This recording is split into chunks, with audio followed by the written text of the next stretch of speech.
capturar elementos del entorno y las variables que ocupamos para hacer el análisis, el método propiamente empleado y los resultados en términos de cuáles fueron las variables que resultaron más significativas para este análisis y un poco cómo se relaciona eso con el resto entonces les decía que la idea de este trabajo es relacionar de alguna manera una serie de variables que definen ciertas características del entorno urbano y que de alguna manera están relacionadas con la actividad de caminar. Y están relacionadas con la actividad de caminar como, digamos, el principio fundamental de la actividad física. Es decir, realizar una actividad física puede o no conllevar el proceso de caminar, pero caminar de alguna manera incluye, digamos, todas las posibilidades de actividad física. Entonces, esta idea de poder vincular ciertas características del entorno urbano con esta posibilidad es un poco el propósito de este trabajo para hacer una especie de selección de variables más apropiadas para poder evaluar esto, sobre todo además en el caso muy particular del entorno construido en la Ciudad de México, y todavía más con el interés del proyecto en ver si la comunidad universitaria, en todo caso, digamos, está llevando a cabo estas actividades. Eso, digamos, con respecto al tema que nos lleva. El método, digamos, empleado para esto es un procedimiento de análisis espacial basado mucho en estadística, en esta idea de clustering, pero que de alguna manera utiliza métodos de clasificación o métodos, digamos, que permiten de alguna forma crear agrupamientos a partir de los valores de los atributos de las variables que están bajo análisis o de las propiedades espaciales que esos mismos objetos de alguna manera, digamos, se distribuyen espacialmente, ¿no? La idea del agrupamiento es que yo pueda, digamos, mediante un método de clasificación supervisada o no supervisada, normalmente se utilizan métodos de clasificación no supervisados, para que yo pueda definir un número de grupo adecuado, ¿no? Y esos grupos dependan de las características del conjunto de todas las variables que van a conformar esos grupos y de las propiedades espaciales. Y simplemente como un estadístico para ir viendo cuáles variables son significativas o no, bueno, hay una serie de pruebas que, digamos, me ayudan a determinar cuál es, digamos, la posibilidad de que una variable pueda, digamos, aportar más o menos mayor contenido de información al agrupamiento como valor de R cuadrada, y otra prueba, digamos, un pseudoestadístico que me ayuda a determinar el número óptimo. Una pregunta importante, porque, bueno, ¿cuántos grupos voy a crear como agrupamiento? ¿No? 2, 3, 5, 10, 15. Eso, digamos, también se puede de alguna manera ir matizando dentro del método, y eso me da, digamos, una selección óptima de grupos, y además me da una idea de cuáles variables son más o menos importantes, ¿no? El valor de R cuadrada, para tener una idea de cuáles variables pueden ser más significativas al tipo de análisis que se desea hacer. Entonces, el resultado de estas cosas sería, pues, un número de grupos finitos, ¿no? Que estarían elaborados en relación a las variables que conforman estos atributos. Para el caso de este ejercicio, un poco lo que queríamos era hacer una exploración de una serie de variables que la literatura ha, digamos, de alguna manera documentado como variables significativas para evaluar el entorno urbano en relación a la caminabilidad, pero que en el caso de México, en muy particular de la Ciudad de México, no hay, digamos, como bibliografía suficiente como para poder identificar exactamente cuáles son las variables más importantes, ¿no? Es decir, un poco las características de los entornos urbanos pues son los que de alguna manera tienen que definir cuáles son las variables importantes. Entonces, lo que hicimos como primera parte del trabajo fue simplemente hacer una búsqueda en la bibliografía de cuáles eran, digamos, las categorías y las variables más utilizadas. Entonces, nosotros al final nos quedamos con 12 variables que hablan, digamos, desde la forma construida del entorno, en términos de densidad de población, densidad de zonas habitacionales o zonas comerciales, la mezcla, digamos, de esos usos, entendida como la entropía, la conectividad como un elemento importante que define la caminabilidad, y luego una serie de instalaciones y servicios que de alguna manera también pueden ser importantes a la hora de decidir caminar o no en el entorno donde uno vive, ¿no? Que van desde rutas de transporte no negocios de barrio alrededor, fueron, digamos, variables que incorporamos. Y finalmente, unas cosas que están muy referidas siempre en la bibliografía, que tiene que ver con la distancia y el número de áreas verdes que están en ese entorno. Entonces, esta es la lista de las 12 variables que nosotros pusimos en el análisis. Y lo que hicimos fue tomar una muestra de 178 puntos de una encuesta que se hizo en la universidad con académicos, estudiantes y gente, digamos, administrativa e inclusive de seguridad e intendencia, que viven en la Ciudad de México y que laboran en la Universidad Iberoamericana, de tal forma que pues, ubicamos, digamos, el centro, digamos, de la manzana donde ellos habitan, y generamos un análisis a un buffer de 800 metros, que de acuerdo con la literatura y un poco con algunos estudios que sí se han hecho a partir de la encuesta de movilidad de México, significa un promedio de caminata de 10 minutos, en el que más o menos entre el 40 y el 60% de hombres y mujeres en la Ciudad de México camina con actividades relacionadas, ya sea con recreación o con acompañar a lo mejor a los hijos a la escuela, o con moverse, digamos, en términos de llegar a un transporte público o propiamente alguna labor, digamos, activa o una actividad laboral. Entonces, este buffer de 800 metros nos pareció adecuado, digamos, para poder hacer ese análisis, y entonces en estos entornos fue que hicimos el análisis de cada una de esas variables. Es decir, para estos entornos de 800 metros de radio, fue que calculamos la densidad poblacional, la densidad habitacional, la densidad de uso de suelo comercial, la conectividad como una aproximación en términos del número, digamos, de nodos que conectan la forma, digamos, o la traza de las calles, la distancia al parque más cercano si es que había dentro de esa área, y lo mismo con la cantidad de superficie, el número de negocios de barrios, etcétera, etcétera. Digamos, este es el trabajo mucho más fuerte en términos de que cada una de esas variables, ¿no?, fue estimada para cada una de estas ubicaciones, ¿no?, en el entorno de estos 800 metros. Y lo que acá ya es el resultado propiamente de ese agrupamiento para las 12 variables que están hace un momento, ¿no?, y que en este caso nos representaron como un modelo óptimo cinco grupos, ¿no? Entonces acá se pueden ver como por colores dónde está la ubicación de esos grupos. Probablemente el más significativo de los grupos más compactos es el verde, ¿no? Entonces pueden ver para cada una de estas variables cuáles son, digamos, esencialmente las características, ¿no? Entonces, estos 5 grupos nos dan una posibilidad de explicar, digamos, el entorno urbano a partir de las diferentes atributos de las variables que existen. Y el análisis de este resultado es un poco lo que nos ayudó a entender cuáles de esas variables podrían ser más significativas para incorporar en un análisis de caminabilidad y actividad física ya en el caso particular de la ciudad. Entonces encontramos que las variables con mayor significancia están en relación con el equipamiento, con las estaciones de transporte no motorizado y con la conectividad. Ahí, digamos, en un nivel ya más bajo, digamos, de R cuadrada, que permite, digamos, asociar a la significancia, pues está la densidad poblacional, la proporción de áreas verdes, pues, en términos de unidades económicas.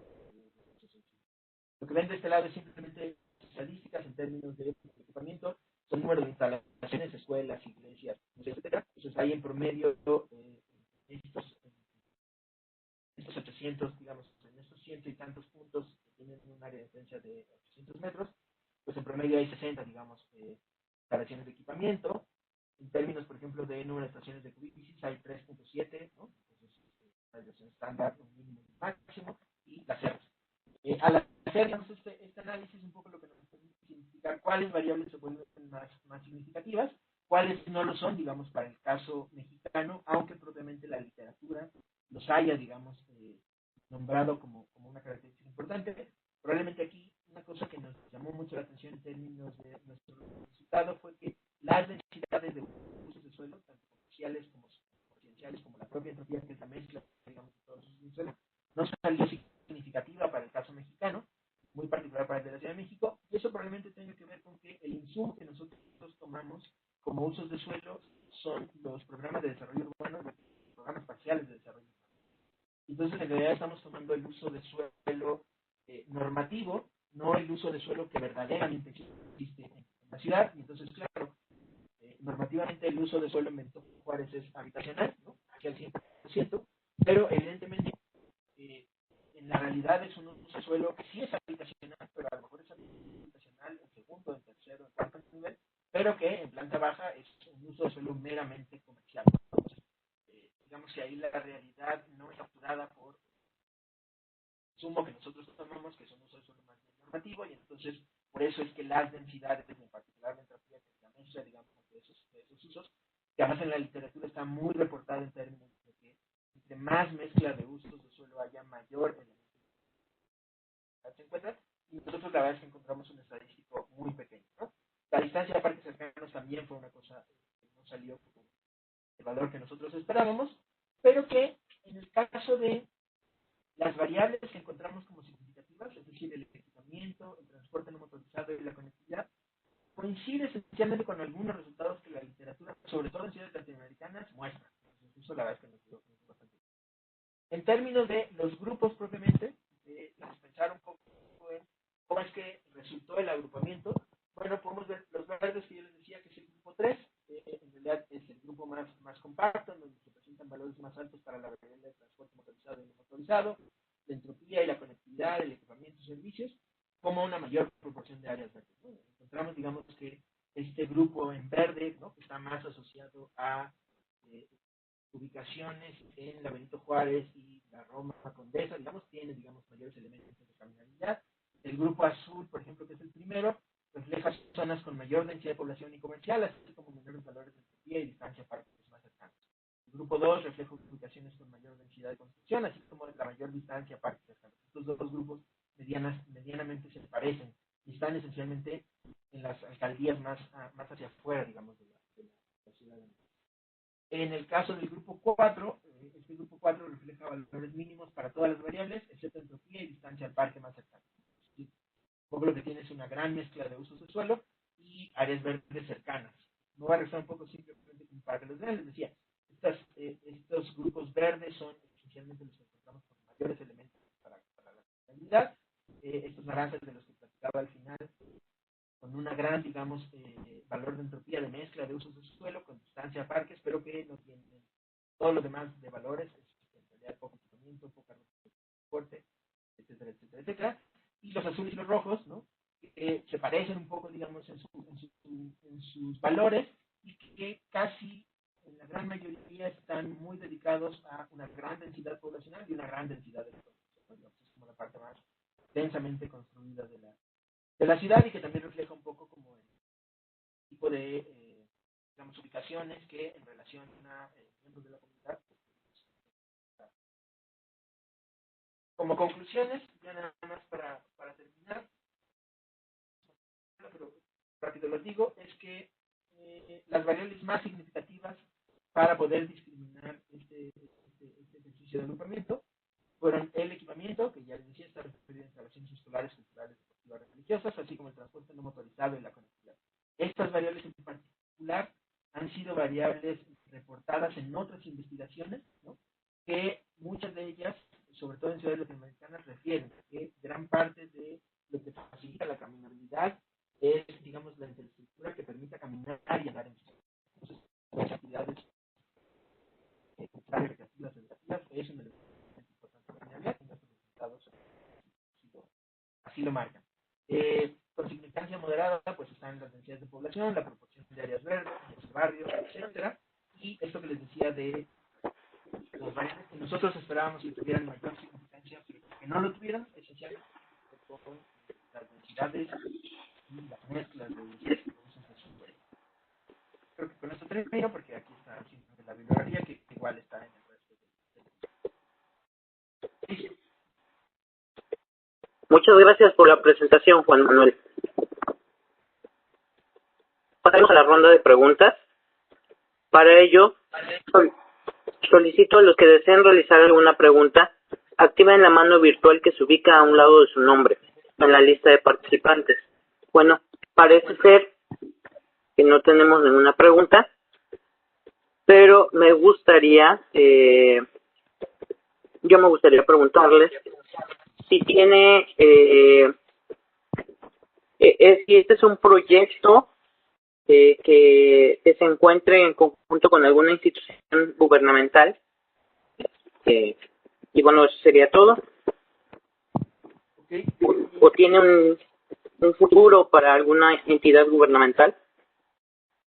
Pues digamos, el propósito fundamental del proyecto, antes, digamos, no de esta parte que nosotros hicimos en solo el mes de caminalidad, es hacer recomendaciones en términos de favorecer una serie de actividades físicas que están primero en un primer entorno de la comunidad universitaria y de los cercanos, digamos, a esa comunidad universitaria. Es un proyecto con fondos de la propia universidad que busca justo eso, ¿no? Es decir, primero conocer cuáles son las características de la comunidad en términos de la actividad física, digamos, que realiza. Y esta primera base de datos, ¿no? Pues es muy significativa de la comunidad, pero bueno, la idea de eso es hacer una serie de recomendaciones que además se pueden generalizar, sobre todo en términos de nutrición, que es el otro componente importante de esta parte es este análisis de la caminabilidad y la actividad física, pero el otro tiene que ver con cómo eso se relaciona con la nutrición de las personas, y ya sabemos que nosotros somos un país con un nivel de obesidad enorme, entonces evidentemente nacionales, y entonces una de ellas es esa, digamos, ese sería el fin. Ok, muchas gracias. Es momento de concluir la participación de Juan Manuel Núñez, y a quien le hacemos entrega virtual de su constancia, que a la letra dice: el Instituto Politécnico Nacional, a través de la Unidad Profesional Interdisciplinaria de Ingeniería y Ciencias Sociales y Administrativas, la Sección de Estudios de Posgrado e Investigación y el comité organizador, otorgan la presente constancia a Célida Gómez Gámez, Juan Manuel Núñez, Abraham Moisés Reyes Luna, José Manuel Serna Reyes y Daniela Sofía Núñez Ávila, por la impartición de la ponencia técnica Evaluación de los atributos del entorno construido para la caminabilidad en la Ciudad de México mediante análisis de agrupamiento especial, en el cuarto Congreso Nacional de Investigación Interdisciplinaria, llevado a cabo el 28, 29 y 30 de octubre del 2020. La técnica al servicio de la patria. Doctora Mayra Antonio Cruz, coordinadora general, y doctora Claudia Alejandra Hernández, del Comité Técnico. Les pido, activen sus micrófonos y le regalen un fuerte aplauso para él, por favor.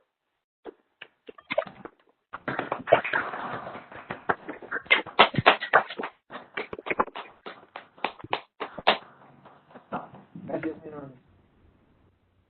Pedimos a la siguiente participante, la arquitecta Verónica Nazar Coutinho, de la Facultad de Arquitectura de la Universidad Nacional Autónoma de México, que nos presente el tema Impacto de la expansión urbana en la subcuenca Río Sabinal desde una visión arquitectónica. Les cedo la palabra para que den el inicio. Sí, lo escuchamos. Les recuerdo la dinámica. Son 15 minutos de presentación y 5 de preguntas. En el minuto 13 yo le haré saber que quedan 2 minutos para presentar. Vale, perfecto, muchas gracias. La palabra. Bueno, como ya se dijo, soy arquitecta Verónica Nazar Coutinho, soy miembro de la maestría en arquitectura de la Facultad de Arquitectura de la UNAM, y el tema que es el impacto de la expansión urbana en la subcuenca Río Sabinal desde la visión arquitectónica. No sé si yo puedo darle a la siguiente o si son ustedes. Sí, usted puede manipular la presentación. Si tiene algún problema, háganoslo saber, por ahí favor. está, ya, perfecto. Bueno, necesitamos empezar a comprender esta situación como un fenómeno que se da a raíz del crecimiento poblacional de la ciudad.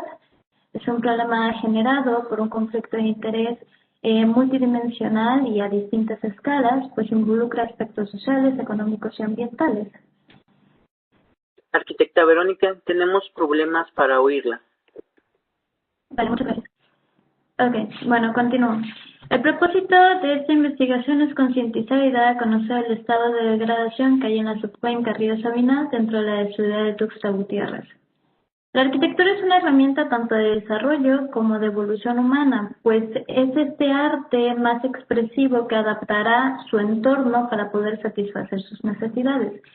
Algunas de las preguntas de investigación que hicieron que surgiera este proyecto fue que si se encuentra impactada ambientalmente la subcuenca debido a la expansión urbana y si se podrían vislumbrar posibles soluciones para la recuperación ambiental empleando estrategias arquitectónicas. Bueno, repensar el impacto de la arquitectura en el medio ambiente, se plantea esto a manera de ir de lo general a lo particular, ¿no? Entonces, ya que la arquitectura es la respuesta a la necesidad del hábitat, se modificará inevitablemente su entorno para satisfacer las necesidades humanas. Es por eso que se debe de comprender que el humano siempre debe de tener una coexistencia con el medio ambiente en lugar de intentar apoderarse de él y hacer únicamente que solucione sus necesidades. La arquitectura debe adaptarse al lugar en el que se ubica, siendo una cuestión de elemental respeto buscando coexistir con el medio ambiente. Si nosotros ignoramos o por arrogancia fracasamos en esta situación, lo que tendremos será arquitectura fuera de sitio y mal aclimatada. El problema se presenta cuando se le da protagonismo a las necesidades humanas antes que a las ambientales, ya que al dañar el medio ambiente también nos estamos dañando a nosotros mismos, pues los asentamientos humanos siempre están relacionados a este medio ambiente.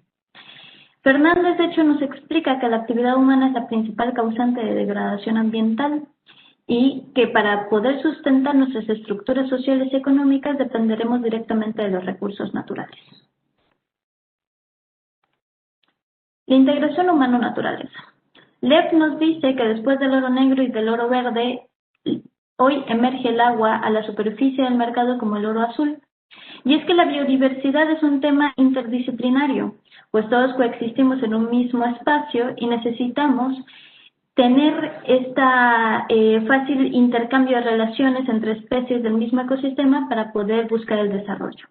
El recurso hídrico es base para todo desarrollo humano en cualquier civilización, pues su importancia no solo está en el factor imprescindible para la existencia biológica, sino que el recurso potencializa la producción agropecuaria, así como la industrial y productos de bienes y servicios para los asentamientos humanos.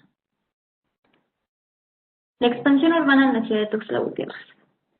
Bueno, esta es una situación que se ha visto en diversas ciudades del mundo. Las ciudades se expanden debido a este crecimiento poblacional y entonces van absorbiendo los ecosistemas que están cercanos y debido a la falta de planeación con solo cuidado se afectará el ciclo natural de estas cuencas, alterando no solamente el ecosistema, sino también alterando las formas de vida de la propia población. En el caso específico de la subcuenca Río Sabinal, que está ubicada en una región hidrológica administrativa número 11, que a su vez tiene a la región hidrológica cuenca número 30, que es el Grijalbo-Usumacinta, la subcuenca Río Sabinal, antes llamada Quixtinpac, actualmente Río Sabinal, alberga diversos municipios. En esta investigación se enfoca principalmente en la capital, que es Tuxtla Gutiérrez. En este mapa podemos ver cómo en esta línea azul, que cruza longitudinalmente la ciudad, se encuentra el cauce principal del río Sabinal, en su desembocadura con el río Grijalba, que atraviesa el cañón del Sumidero. Bueno, si podemos ver, está totalmente absorbido el ecosistema por la expansión urbana, y estas pequeñas manchas verdes que logramos vislumbrar son los espacios verdes que aún quedan como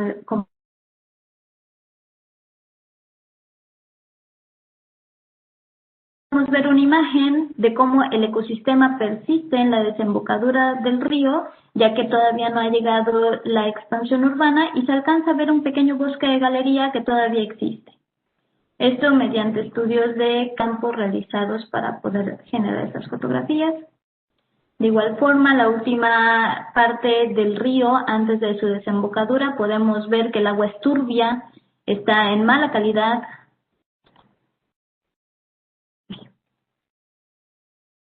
Perdón, ahí. El hito histórico. La expansión urbana no se genera por sí misma, como repito, es debido a un crecimiento poblacional y este crecimiento poblacional siempre es acompañado de un hito histórico. En el caso de este caso de estudio fue en 1958 cuando se formó el Plan Integral del Río Grijalva para el aprovechamiento hidroeléctrico del cauce, generando 4 presas hidroeléctricas.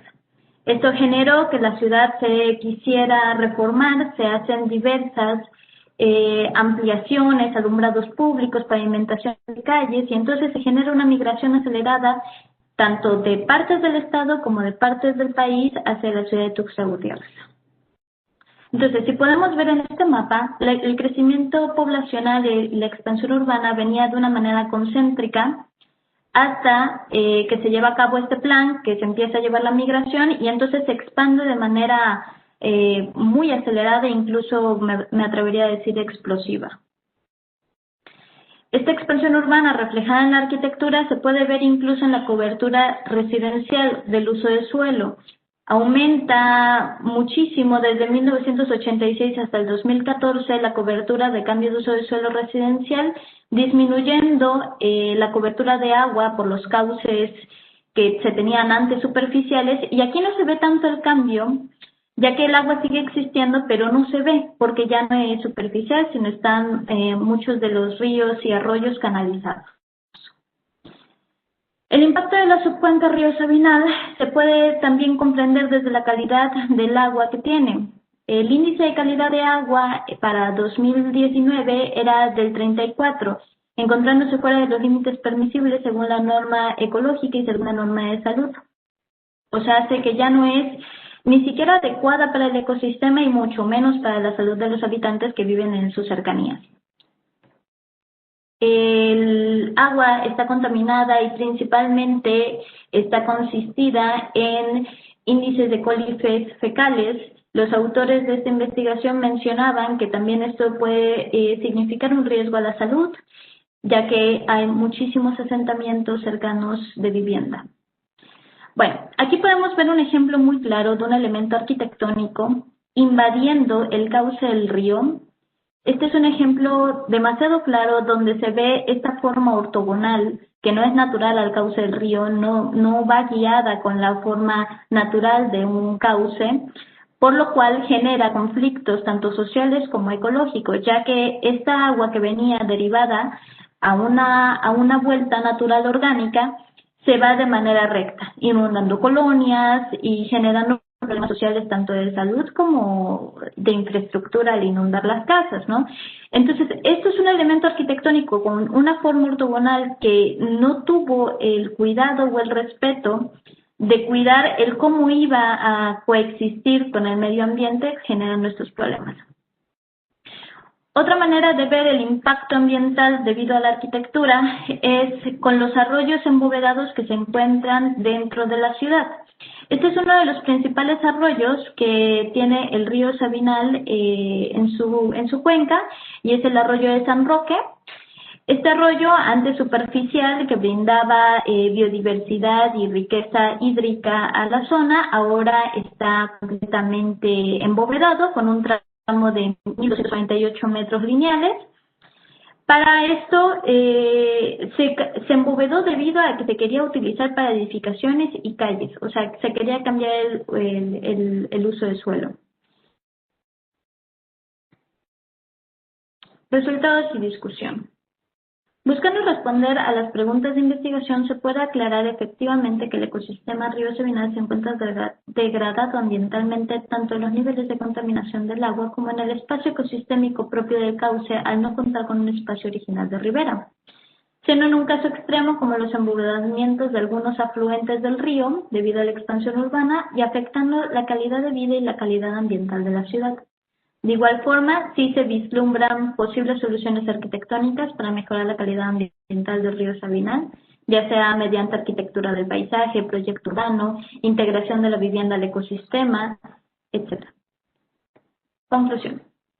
El impacto del hombre sobre el ambiente es cada vez más evidente. La labor arquitectónica es necesaria y seguirá estando presente. El tema central y a dónde debe ir dirigida la investigación es a cómo lograr que el quehacer arquitectónico reduzca su impacto sobre el medio ambiente, desde un diseño y proyección de cualquier obra arquitectónica y de esa forma poder dejar a un lado el antropocentrismo y buscar un ecocentrismo real. ¿A qué voy con esto? Antropocentrismo se refiere a que el hombre no es el centro de todo y que debemos de regresar al ecocentrismo donde nosotros coexistimos con un medio ambiente como iguales. El hombre no debe de buscar apoderarse del ecosistema al que va a habitar, sino debe de intentar interactuar de la forma más amigable con este ecosistema para evitar degradaciones. Porque si se degrada el ecosistema natural, entonces también estamos degradando nuestra propia calidad de vida urbana. Y algunas referencias. No sé si haya alguna duda. Muchas gracias por la presentación, arquitecta Verónica Nazar. Por este momento pasemos a la ronda de preguntas.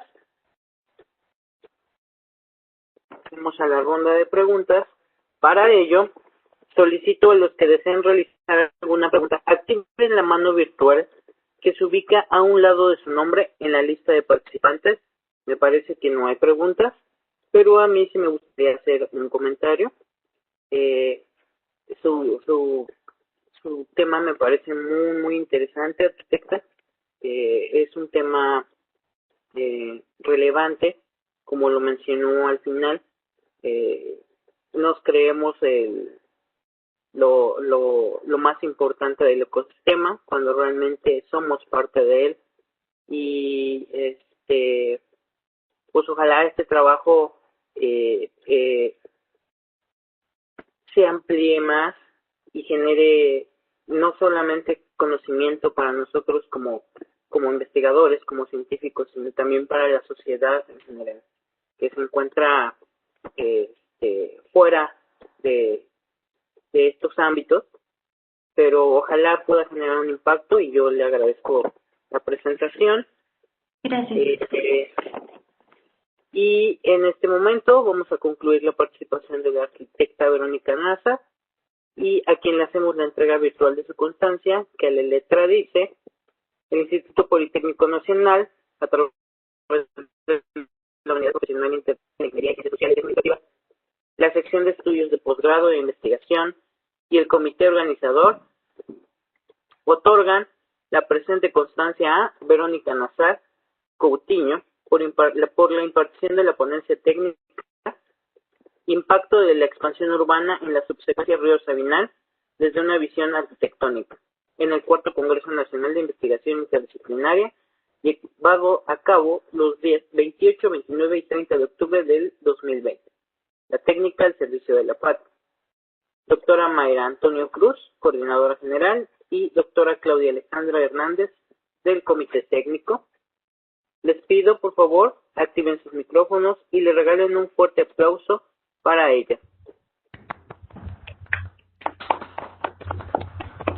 Gracias.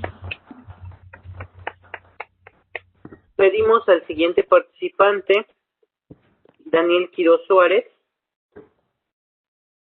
Hola, de la buenas. Facultad de Arquitectura de la Universidad Nacional Autónoma de México, que nos presente el tema La vivienda náhuatl de Zumpahuacán, Estado de México.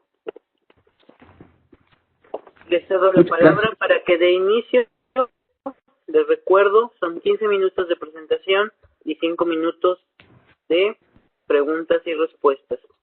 En su momento yo le haré saber cuando se termina su presentación. Muchas gracias. ¿Me escuchan? ¿Todo bien con el audio? Todo bien, todo bien. Muy bien. Bueno, muy buenos días a todos y a todas. Primero que nada, quiero expresar mi gratitud al comité organizador del 4º Congreso Nacional de Investigación Interdisciplinaria, enfrentando retos emergentes de ciencia y tecnología. Por supuesto, a las instituciones CONACYT y a Lopixa que hacen posible estos foros. Y por supuesto, al anfitrión, el Instituto Politécnico Nacional, uno de los pilares fundamentales para fortalecer el México que todos merecemos y soñamos. Un México de libertades, un México fuerte, un México más y mejor educado. En esta ocasión vengo representando también orgullosamente a la Facultad de Arquitectura de la Universidad Nacional Autónoma de México y en específico al proyecto de investigación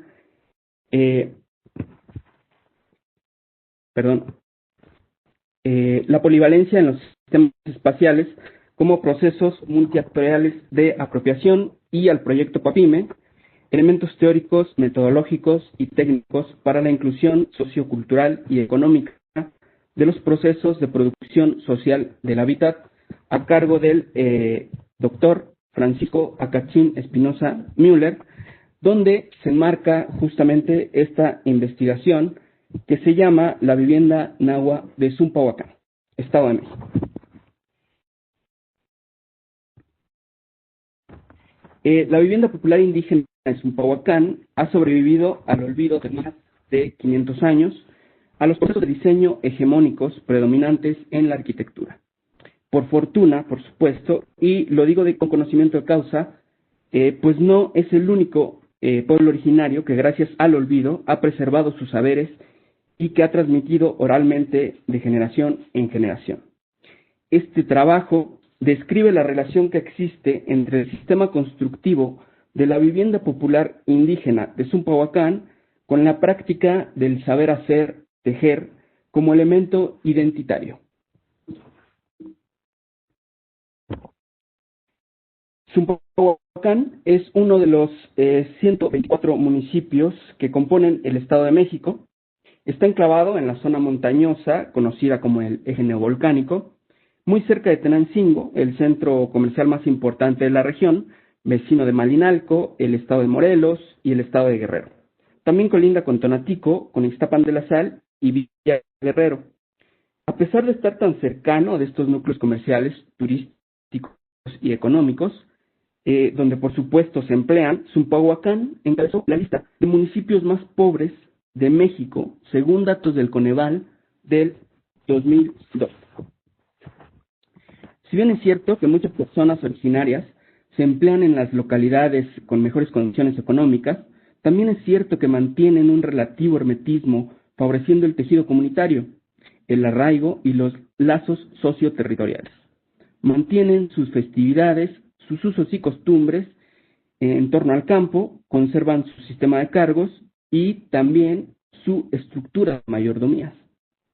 Pareciera que estos aspectos permiten la persistencia de su riqueza cultural, sustentada en el saber hacer, tejer, que está plasmado en otras expresiones sociales como la construcción de su patrimonio edificable llamado casa, lo que define a la vivienda como un aspecto único, que interconecta los elementos físico-climáticos con lo social y lo cultural. Zumpahuacán es un pueblo de tradición y origen náhuatl. Su nombre en náhuatl es Tzompanhuacan, que viene de la palabra Tzompantli, que quiere decir estaca, poste donde se colgaban las cabezas, o estaca o poste donde se colgaban las cabezas de los sacrificados. Con respecto al saber hacer tejer, característico de la comunidad, en Zumpahuacán aún quedan tejedores y tejedoras de yuca treculeana, mejor conocida popularmente como fibra de izote dentro de la comunidad, la cual se da, por supuesto, en la región. Los artesanos lo siembran en su territorio, además de extraer su fibra para hacer el hilo que servirá para tejer el tradicional morral de izote. También lo usan conjuntamente con otras especies de plantas como el colorín, la palma o el agave mezcalero para delimitar su terreno. Tejer el morral de izote ciertamente no es algo sencillo. Se tardan al menos un mes para terminarlo y su elaboración se compone de diversos procesos. Primero, se debe cortar la planta de izote, se debe de contar con ella, y si no tienen los artesanos dentro de su terreno, tienen que salir a buscarlo al cerro o a lugares aledaños. Lo que se usa es la hoja. Se corta y se baja, como dicen allá en Zumpahuacán, solo cuando es luna llena. Y por supuesto que esto tiene que ver con la hidratación capilar que tiene la hoja, es decir, entre más hidratada esté, mejor calidad de fibra nos dará. Una vez que se baja la hoja, que mide aproximadamente 80 centímetros de largo por 5 centímetros de ancho en la base, se debe rajar o enhuesar. Esto se hace con un hueso de fémur de burro que termina en punta, que es muy filoso. Se le hacen unos cortes en el sentido vertical de la hoja, se hacen por manojos de 3 o 4 hojas, luego se deja secar por 1 o 2 días o 8 horas al menos, y bueno, una vez que está seca, se va a los ríos de la comunidad para que se pudra y se reblandezca la pulpa que recubre la fibra, que es finalmente la fibra que se va a usar para hacer el hilo de isote. Una vez que la pulpa se desprende de la fibra, se maja, es decir, se golpea con una especie de mazo que está hecho con la madera del corazón, de la palma de isote, el cual es muy, muy duro. Esto se hace con mucha fuerza hasta dejar sin ningún tipo de recubrimiento la fibra. Después de ese proceso, la fibra se pone a secar y se comienza a hacer un primer hilo que es torcido completamente a mano. Luego, ese primer hilo se pasa por una rueca para torcerlo aún más hasta hacer el hilo de isote. Se enrolla en una gran madeja de hilo para después urdirlo en un urdidor muy sencillo que consta de 2 palitos anclados a uno solo, que es un poco más grueso. La longitud de este, por supuesto, depende del tamaño del morral que se quiera tejer. Se urde en esterilla, es decir, en lugar de ser un hilo en sentido vertical y un hilo en sentido horizontal, es 2 hilos en vertical y uno en horizontal, siendo 2 hilos verticales, los hilos verticales de la urdimbre y el hilo horizontal la trama. Una vez teniendo la urdimbre, se procede a tejer, y para eso ocupamos otras herramientas llamadas otates, como se ven en la imagen.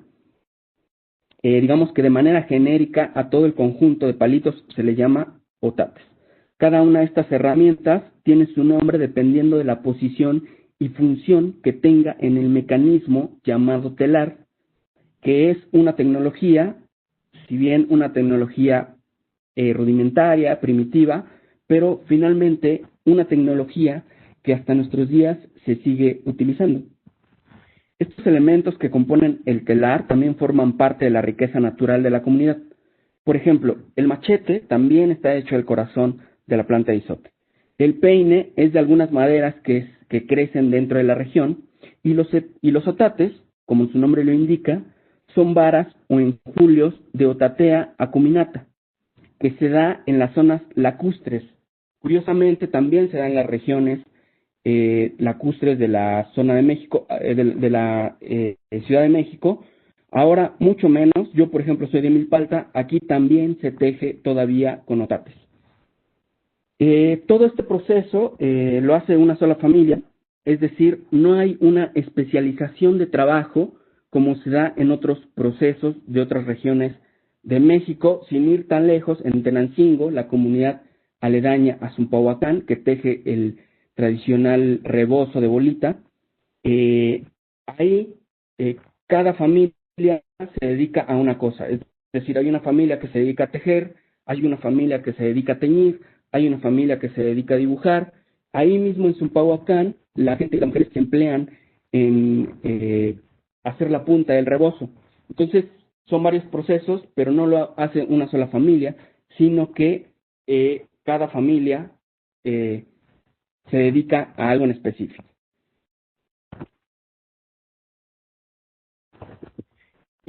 ¿Cómo se refleja, se preguntarán, el taller textil en la construcción de su patrimonio edificado llamado casa? Bueno, pues para comenzar, todos los elementos que se usan para su construcción también son biodegradables y crecen dentro de la comunidad. Es aparentemente sencilla, pero si ahondamos en su proceso constructivo, nos vamos a dar cuenta que esta vivienda también se teje. De hecho, yo le llamo la vivienda tejida de Zumpahuacán. Su construcción también requiere diversos procesos e implica un trabajo comunitario de muchas personas. Se comienza con la cimentación. Es somera, de unos 50 centímetros de profundidad, no usa ningún cementante para juntar la piedra brasa, se hace una trabazón mecánica y que es la que mantiene firme los horcones y las piedras brasas en su lugar. Estos elementos estructurales llamados horcones que funcionan como columnas que transmiten la carga a la cimentación. Sobre estos horcones descansan horizontalmente las soleras que soportan la cubierta del elemento arquitectónico. Esta cubierta está conformada por 4 elementos: los caleguales, los cuilotes, las palmas y un elemento que no se alcanza a ver en el corte por fachada, que es la cumbrera.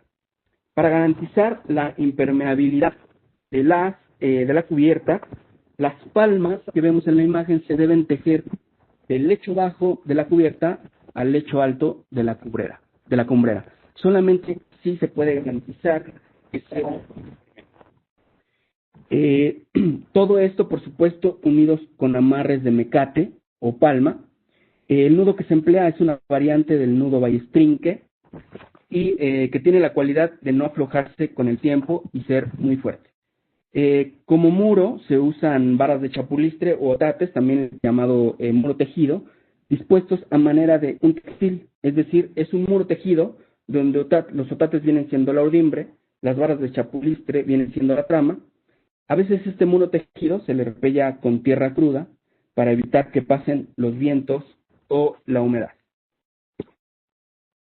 Y bueno, ya para ir finalizando, dentro de la vivienda de Zumpahuacán, también la vida de sus habitantes es bastante sencilla. Se duerme, se teje, se cocina, y para complementar sus actividades dentro de su territorio hay otros elementos arquitectónicos que lo conforman. Por ejemplo, para hacer sus necesidades fisiológicas lo hacen en un elemento aparte. También tienen dentro de su terreno un lugar destinado para los animales de traspatio que ellos crían para fortalecer su economía familiar y para el autoconsumo. Donde lavan, donde hacen el aseo de sus prendas o de sus trastes, es una piedra muy grande que está acomodada también fuera de su terreno. Y bueno, ya para concluir, construir la vivienda campesina de Zumpahuacán requiere de un profundo conocimiento ambiental y geográfico del entorno, así como también se necesita saber tejer y manejar los recursos ambientales, naturales, su temporalidad y su vigencia, constituyendo una forma de vida en interacción armoniosa con el medio natural. Documentar este tipo de técnicas locales de construcción implica la posibilidad de conservar un bien comunitario inacabable y transformable, dotado de una potente carga identitaria que representa a toda una cultura, e incita, por supuesto, a una mirada transdisciplinar que analice la acción de habitar como una práctica donde prevalecen técnicas constructivas ancestrales, pero que permiten la contemporaneidad de una manera sustentable de vivir. Muchísimas gracias. Muchas gracias por la presentación, Daniel Quiroz. Pasaremos a la ronda de preguntas. Para ello solicito a los que desean realizar alguna pregunta, activen la mano virtual que se ubica a un lado de su nombre en la lista de participantes. Iniciamos con Karime López Castelán. Puede activar su micrófono. Hola, ¿ya me escuchan? Sí. Hola, sí, te escuchamos. Buenas tardes. Mi pregunta es, mencionaste que toda la familia se dedica a hacer el tejido. ¿Las casas Claro. también son hechas por familias o existen familias que se dediquen solamente a la construcción de casas? No, también la familia la teje, pero por supuesto que aquí se emplea lo que es el tequio, ¿no? Que son grupos de vecinos que se ayudan entre sí para poder construir la casa, en este caso. Por supuesto que hay gente que se dedica solo a tejer la palma, por ejemplo, ¿no? A hacer cestos, otro tipo de cosas con la palma, y hay quienes se dedican a tejer el morral de isote. Entonces, como que se combinan estas dos técnicas de tejido para lograr hacer esta vivienda, que es la vivienda tejida de Zumpahuacán. Entonces, para el caso de la vivienda, es más un tequio, una colaboración comunitaria. Ok, muchísimas gracias. Una ponencia muy interesante. Gracias a ti. Me parece que María Eugenia quiere preguntar. Hola, buenos días, Daniel. Daniel, realmente Hola. yo lo que te quiero decir, lo que le quiero decir es que justamente con esta analogía del telar que han a ustedes planteado, se está haciendo una propuesta muy interesante sobre un telar educativo. Y lo que yo decía es que el telar, la base justamente es el urdimbre, ¿cierto? Así es. Pero hubo otro concepto que manejó y no lo registré. Es el urdimbre y dijo que había otro junto. Es el urdido. Ajá. Y el urdido se hace en un urdidor, que es una herramienta para urdir, justamente. A ver, urdir no es otra cosa más que acomodar los hilos, disponerlos, de tal manera que cuando tú terminas de hacer, ahí es donde tú haces el ancho y el largo de la pieza textil que vas a tejer. Ajá. Entonces, se urde en el urdidor y después, solo después de eso, se puede montar en el telar. Claro. Muchas gracias, Daniel. Muy interesante y muy importante porque es un tema en el cual están llevando a la práctica realmente todos estos conceptos. Gracias. Así es, es importante. Gracias, Mari. Bueno, es momento de concluir con la participación de Daniel Quiroz, a quien le hacemos entrega virtual de su constancia, que a la letra dice Instituto Politécnico Nacional, a través de la Unidad Profesional Interdisciplinaria de Ingeniería y Ciencias Sociales y Administrativas, la sección de estudios de posgrado de investigación y el comité organizador otorgan la presente constancia a Daniel Quiroz por la impartición de la ponencia técnica La vivienda en agua de Zulpahuacán, Estado de México, en el cuarto Congreso Nacional de Investigación Interdisciplinaria, llevado a cabo el 28, 29 y 30 de octubre del 2020. La técnica al servicio de la patria. Firman la doctora Mayra Antonio Cruz, coordinadora general, y la doctora Claudia Alejandra Hernández, parte del comité técnico. Les pido activen sus micrófonos y le regalen un fuerte aplauso para él. Por favor.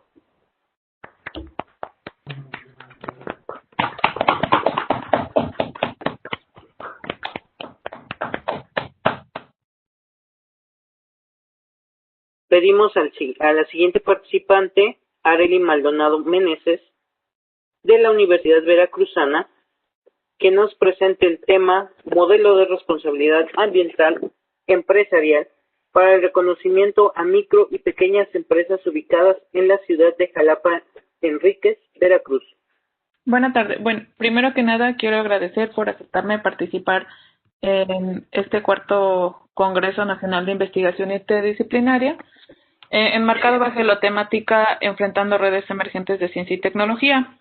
Siguiendo con el transcurso de la presente mesa en un contexto de investigación y perspectivas de desarrollo en el entorno urbano, abordaré la presente ponencia sobre los resultados alcanzados hasta ahora del trabajo titulado Modelo de Responsabilidad Ambiental Empresarial para el reconocimiento a micro y pequeñas empresas ubicadas en la ciudad de Jalapa Enríquez, en Veracruz. Bueno, me presento, soy ingeniera ambiental egresada de la Universidad Veracruzana, donde actualmente curso la maestría de tiempo completo en gestión ambiental para la sustentabilidad. Y bueno, el presente artículo representa los primeros resultados del trabajo recepcional realizado en dicha maestría. Ok, abordaré la presente ponencia de acuerdo al siguiente orden, iniciando con introducción, antecedentes, objetivos, metodología, resultados y cerrar con la conclusión. Ok. El presente trabajo se encuentra ubicado dentro de la línea de generación y aplicación del conocimiento de gestión ambiental y busca primero que nada el diseño y la implementación de un modelo de responsabilidad ambiental empresarial enmarcado en la aplicación de las buenas prácticas ambientales realizadas por micro y pequeñas empresas comerciales y de servicios. Resulta importante al establecer este modelo debido a la gran densidad de micro y pequeñas empresas que se ubican dentro del municipio y de la ciudad de Jalapa. Esto en suma con la falta de incentivos suficientes dirigidos a las empresas jalapeñas por adoptar una cultura ambiental, lo que en términos de desarrollo municipal representaría una oportunidad para abrir paso a nuevas mejoras regulatorias en materia de regulación local.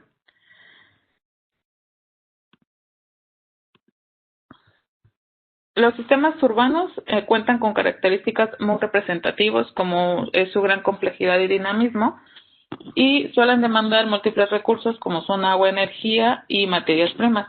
Al incrementar cada vez más esta demanda, llegan a generar saqueo hasta un límite en donde ya no puede ser regulado por los mecanismos naturales, generando así contaminación en las diferentes esferas ambientales. Dentro y fuera de estos sistemas urbanos, el sector empresarial se distingue por una alta densidad a nivel internacional como nacional, siendo que las micro y pequeñas empresas representan el 90% del sector empresarial a nivel mundial y alrededor del 97% a nivel nacional. Este sector genera además valor ofreciendo empleos y fomentando el desarrollo local, pero también representa una importante fuente de contaminación, la cual puede ser generada por agrupación de gran cantidad de empresas en una misma región o por la ejecución repetitiva de una misma actividad económica en municipios contiguos, generando así espacios geográficos limitados de emisiones contaminantes. Es por ello que el sector empresarial representa una oportunidad y juega un papel valioso para alcanzar beneficios sociales, ambientales y económicos.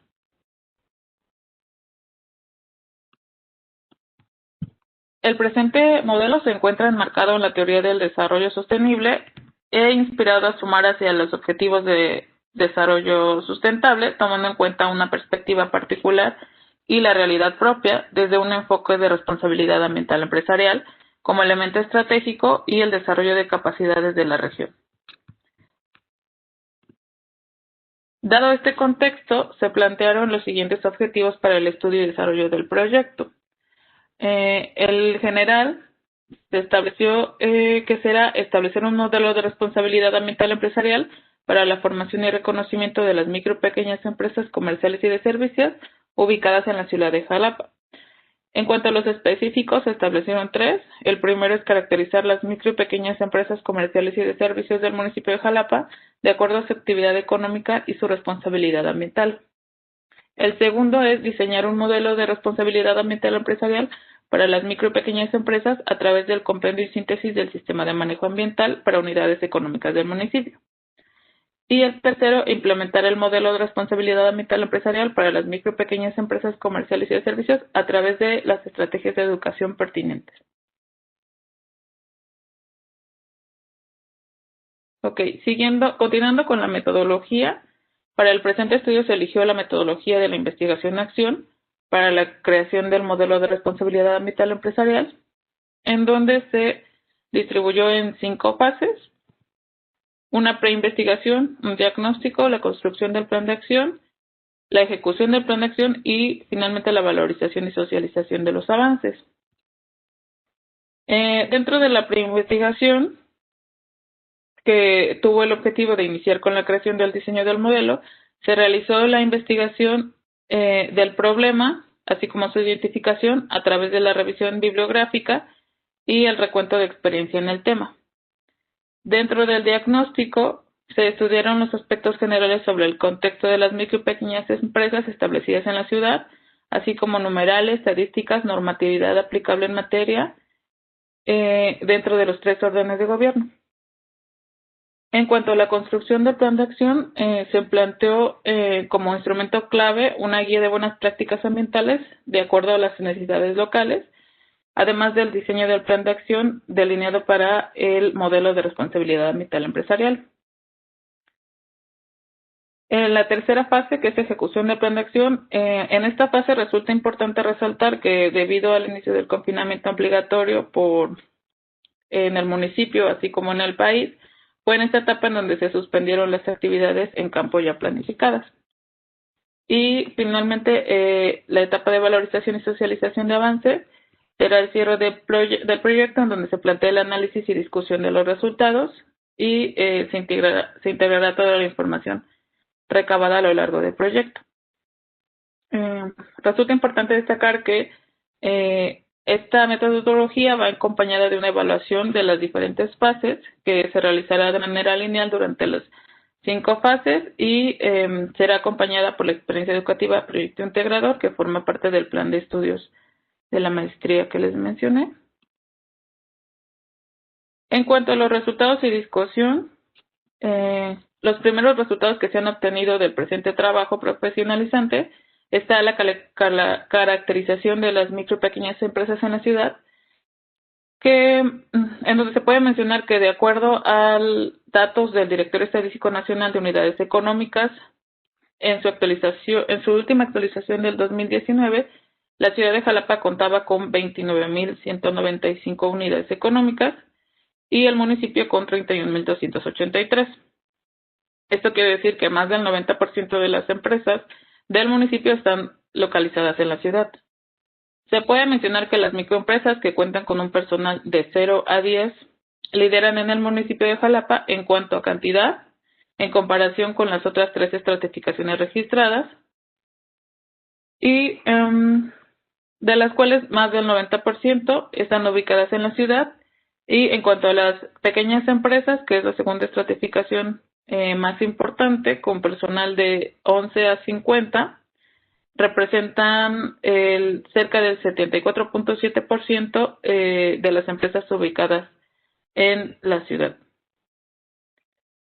Del total de las micro y pequeñas empresas en la ciudad de Jalapa, las actividades económicas destacadas en orden de acuerdo al número por actividad económica son las siguientes 4 mencionadas aquí, siendo el número 1 comercial por mayor y por menor de productos, el número 2 restaurantes, cafeterías, bares, billares, centros nocturnos, etcétera, y en un tercer lugar los servicios de transporte, alquiler, autos, grúas y autobuses.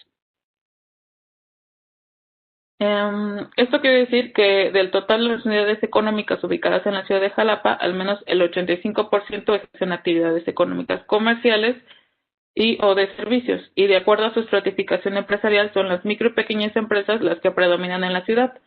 Para el presente proyecto se tomó una muestra de las 2 más importantes estratificaciones para el municipio en cuanto a su densidad. Tomando en cuenta esta caracterización, se ha creado un documento correspondiente a la estructura general del modelo de responsabilidad ambiental empresarial, en donde se integra la misión, visión, objetivos, regulación y principios bajo los cuales se basa, los beneficios que comprende su implementación, así como los ejes dinámicos, los factores ambientales y la matriz de viabilidad por la cual se rige el modelo. El grupo objetivo en el que será implementado el modelo está conformado por 10 empresas ubicadas en la ciudad y se han elegido por conveniencia, tomando en cuenta los criterios de la caracterización previamente obtenida, en donde se pretende que sea una muestra representativa, no en cuanto a número, pero sí en cuanto a las estratificaciones y los sectores más importantes en la ciudad. Otro resultado del proceso de investigación fue la constitución del primer borrador de la Guía de Buenas Prácticas Ambientales como parte de la fase de construcción del plan de acción, tomando como base de estudios previos y la normatividad que existe al respecto. Se decidió integrar la guía considerando aspectos como aprovechamiento de recursos en cuanto a consumo de energía eléctrica, agua, insumos y materias primas. En un segundo capítulo se integran emisiones atmosféricas radiolumínicas, residuos en cuanto a su clasificación, simbología, correcta disposición final para los resultados, gestión de los 2 tipos de residuos y así como gestores autorizados. Y el cuarto capítulo, cuidado del entorno. Por último, la futura conclusión del presente proyecto representa una estrategia de plus de cumplimiento, es decir, que supera los requisitos obligatorios o legales que actualmente existen, ofreciendo la posibilidad de generar política medioambiental a nivel local. Esto sumará frente a la ya más frecuente exigencia y la demanda por el mercado mundial a implementar buenas prácticas y la responsabilidad ambiental, así como la preocupación real que existe por parte de los micro y pequeños empresarios por cuidar y reducir la generación de un impacto negativo hacia su entorno. Agradezco mucho su atención y el acompañarme hasta el final de esta presentación. Eso es todo de mi parte. Muchas gracias. Gracias por la presentación, Arely. Pasemos a la ronda de preguntas. Para ello solicito a los que deseen realizar alguna, activen la mano virtual que se ubica a un lado de su nombre en la lista de participantes. Y me gustaría hacer una pregunta. Hola Paulina, buenas tardes. Muy interesante tu proyecto. Me gustaría saber si dentro del modelo de responsabilidad ambiental que plantean para estos eh, pequeñas y medianas empresas, consideran algún indicador de sustentabilidad para algún rubro específico, porque vi que tienen una clasificación, o no sé si el modelo se va a aplicar a todos o van a ir rubro por rubro. Ok, bueno, no comprendo exactamente tu pregunta, si te refieres a todos los empresarios o a los rubros de la guía que mencioné. Ay, se cortó, no te escuché bien, perdón. Ok, bueno, bueno, si te refieres a los empresarios, no se va a aplicar a todos, sino solamente, como mencioné, a los micro y pequeños empresarios que realicen actividades comerciales o ofrezcan algún servicio.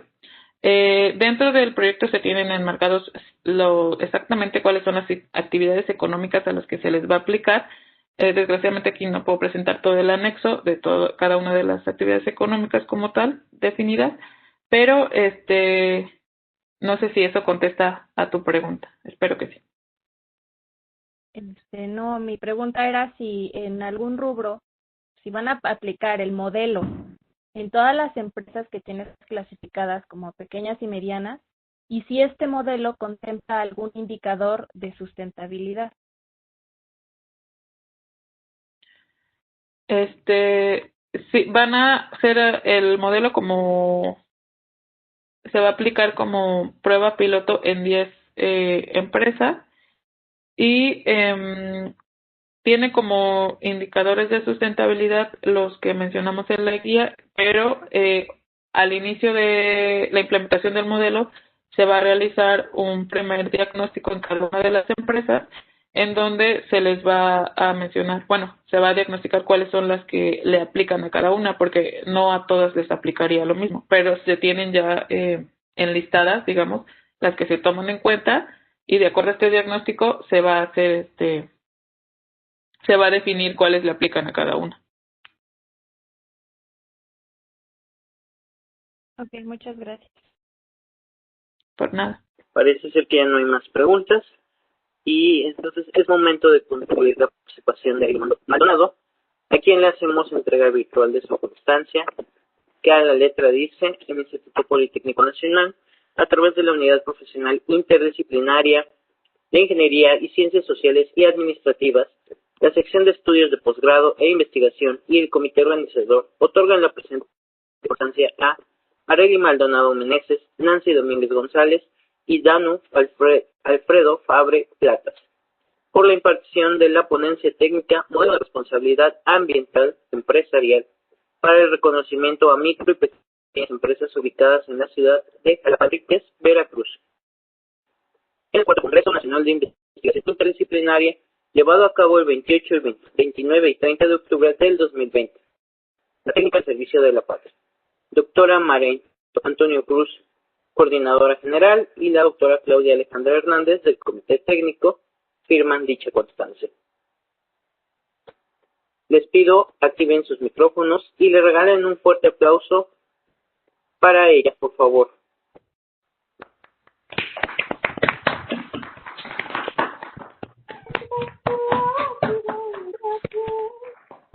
Pedimos a la siguiente participante, María Eugenia Alvarado Rodríguez, de la Universidad Nacional Autónoma de México y el Centro de Investigaciones Interdisciplinarias en Ciencias y Humanidades, que nos presente el tema Una práctica interdisciplinaria desde el quehacer profesional, la crítica jurídica desde una perspectiva informativa. Hola, buenas tardes, Paulina y todos los colegas que nos acompañan. Primero y antes que nada, quiero hacer un agradecimiento al Instituto Politécnico Nacional por permitirme en estos tiempos tan ácidos que estamos viviendo tener justamente este encuentro que nos permite ser un oasis para la academia, justamente un espacio en el cual podemos intercambiar experiencias, de diferentes académicos, diferentes instituciones educativas y diferentes regiones de nuestro país. En este aspecto, una vez que escuché algunas de las ponencias, les quiero comentar que la ponencia, el escrito que yo les voy a presentar, es un proyecto de investigación. Nuestro colega presentó un PAPIME.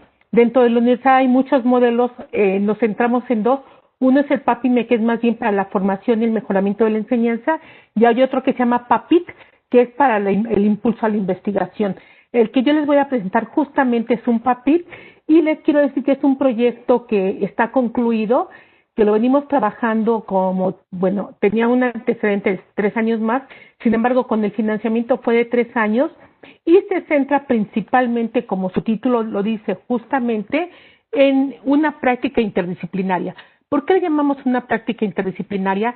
Desde el quehacer profesional, porque justamente en este proyecto participaron alumnos de diferentes niveles educativos, de diferentes profesiones, llámese, por ejemplo, les voy a decir sociología, historia, geografía, filosofía, derecho, pedagogía, relaciones internacionales, comunicación, entre otras. Además de eso, era interesante porque estaban justamente por la otra parte los investigadores que asesoraban el proyecto y que lo orientaban. En este caso yo era la responsable del proyecto, yo soy investigadora en este centro que les dijo Paulina, y teníamos además invitados de diferentes países, por ejemplo Argentina, Chile, Colombia, Ecuador, pero además de prácticamente toda la República Mexicana. Y el proyecto en un origen tuvo 2 entradas, desde luego la investigación teórica documental, en la cual se les fue invitando a que revisaran qué era esto de interdisciplina, qué era esto de la crítica jurídica, que en qué consistía la cuestión de una práctica con una perspectiva formativa. Porque además, a la par que llevábamos esto, ellos empezaron a cursar 3 seminarios a lo largo de 1 por año.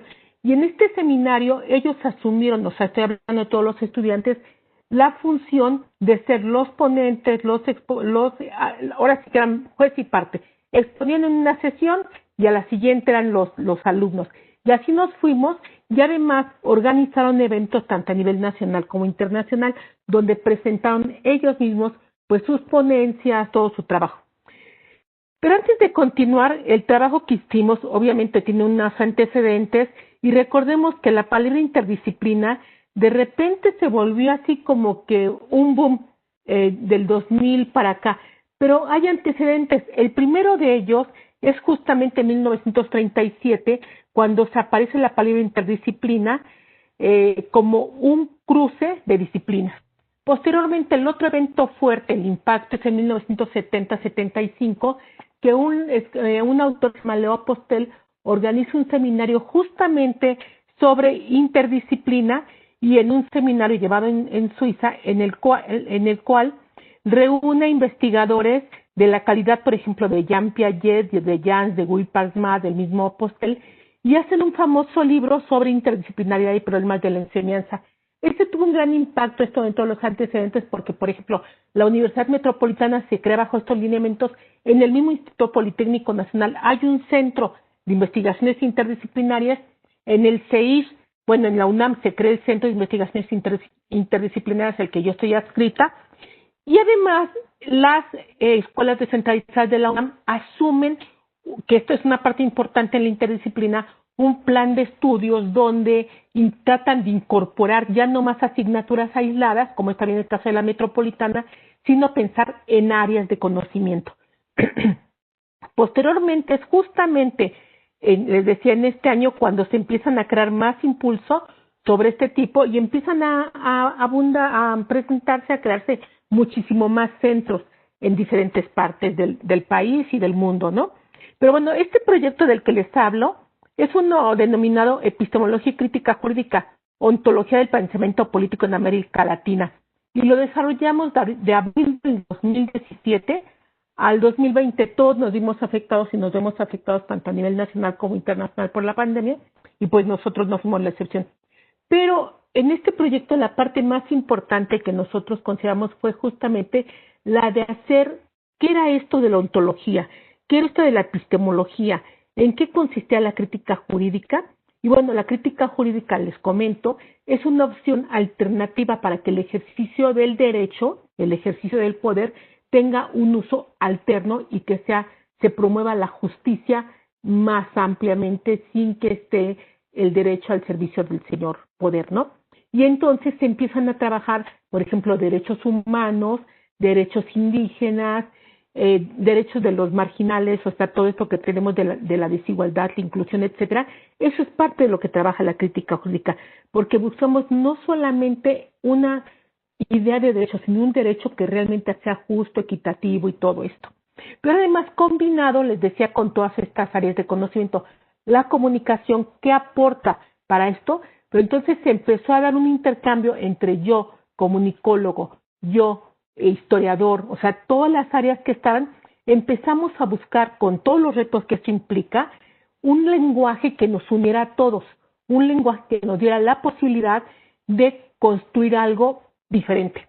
Y algunos de los ejes que nos llevó para esto que les decía fue justamente dos grandes teorías, la teoría de la esperanza y la teoría de la utopía. La teoría de la esperanza pensando, siempre ustedes lo han escuchado, que es posible tener un mundo mejor. Y la teoría de la utopía, que cuidado, no es la fantasía, es pensar que las ideas, lo que nosotros planeamos es viable y realizable.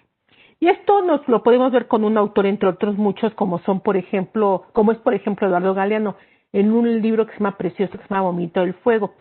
Entonces, con todas estas cuestiones fuimos trabajando y construyendo, les digo, primero no fue nada fácil, una idea de cuáles eran los conceptos desde estas disciplinas y de qué forma los seminarios iban dando la pauta para construir un lenguaje para que pudieran avanzar también en la comprensión de su disciplina, pero lo que su disciplina aportaba para esa construcción de esa nueva crítica o esa alternativa. Y nos reuníamos para esto, también les debo decir, todos los miércoles de 10 de la mañana a 3 de la tarde en seminarios realmente muy intensos, todo lo antipedagógico que hay siendo yo pedagoga, pero era la cuestión también de la disposición de los jóvenes. Entre este grupo es necesario justo decir que hubo algunos que eran pilares, por ejemplo, como el licenciado Mario Arciaga, como el doctor Jaime Ortiz, o sea, les puedo decir, y en sí fueron aproximadamente 20 alumnos, de los cuales entre el que hacía su servicio social, entre el que iba ahí a cubrir ciertas cosas, a aprender, buscaban todos algo, y como todo grupo, pues tuvo cambios, ¿no? Pero les quiero decir, por ejemplo, entre estos esquemas que confrontamos y concepciones se estudian en torno a movimientos sociales, ideología, educación, pedagogía crítica, resistencia, rebeldía, alternativas, pueblo, violencia, migrantes, autogobierno, anarquismo, diversidad metodológica, gobernanza, esperanza, subjetividades, procesos sociales, hegemonía, contrahegemonía, crítica del derecho, crítica jurídica norteamericana, la sociología crítica y el máximo. Todos ellos atravesados de algunos ejes teóricos y metodológicos como fueron la epistemología, la ontología, la axiología, la interdisciplinaridad y las ciencias de la complejidad. Van a decir, pero todo esta complejidad teórica sí, fue un proyecto que así se planteó desde el principio, que fuera una descripción, un debate para la construcción de algo nuevo. Y logramos construir precisamente algo que no lo pude incluir en la ponencia porque está en vías de publicación, está en estado inédito, pero era un seminario, un proyecto que abordaba algo que es muy difícil encontrar en nuestros días, el debate de conceptos. De dónde surgen los conceptos, cómo se van modificando, cómo se van transformando, y de ahí esto nos lleva a ver que igual la ciencia, igual el conocimiento no es un conocimiento estanco, no es algo que queda fijo, sino la forma en la que se va recreando y creando. Y bueno, encontramos, les digo esto, nuestros teóricos son, entre otros, Leo Apostel, Pablo González Casanova, Roberto Folari, Edgar Morin, Paulo Freire, Henry Giroux, o sea, los que abordan movimientos sociales, Raúl Civechi, etcétera, tanto autores del siglo pasado como autores muy, muy contemporáneos, pero también en filosofía autores como Platón, Aristóteles, Kant, el propio Marx ya les había dicho. Y bueno, en esto logramos construir esta situación, pero también les quiero compartir algo que es muy importante, porque ustedes, he visto a los 4 ponentes que me antecedieron, son muy jóvenes, y deben ver que este trabajo nos habla principalmente de la posibilidad del cambio y de la posibilidad del cambio a partir de estar bien formados. Y el tema y el congreso es sobre interdisciplina. Debemos de saber, y les quiero compartir esto que es algo de lo más interesante, es que para hacer un proyecto interdisciplinario, al igual que un proyecto de investigación, nos encontramos con muchos obstáculos, ¿no? Eso es la parte, yo creo que más importante. Uno, entre la integración y coordinación de un equipo disciplinario con miras a un trabajo multidisciplinario, pues de repente tenemos un alto que era, o un paso obligado que era la multidisciplina. Pero de ahí pasar a la interdisciplina nos llevó a hacer cambios de los integrantes. Y les decía, pero porque ellos mismos se fueron cambiando. O sea, no fue un equipo que empezaron 10 y terminaron 10, no.